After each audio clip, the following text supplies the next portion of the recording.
No, yana bir narsaga to'xtalib o'tmoqchiman. AMG gormoni hozirgi kunda nafaqat 35+ yoshlarda идет к снижению или истощению, balkim 20, 18, 25, 22 только hozir turmushga chiqqan.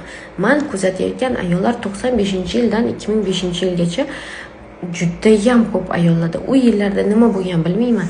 Вот у меня mani statistikam bo'yicha именно mana shu 10 yil ichida 95 dan 2005-yilga qizlar orasida резко идет снижение, tendensiya к снижению авариального резерва. Nima sababdan deb o'ylaysizlar? Давайте bu haqida judayam chiroyli qilib, liba post joylaymanlik, liba shunaqa qilib storiesda kerakli ma'lumotlarni, chunki menga каждый пятый ayol именно yozilgan qizlarda, каждый пятый вот именно yosh ayollarimizda kuzatilyapti снижение тенденции авариального резерва. Bu haqida bo'lishaman.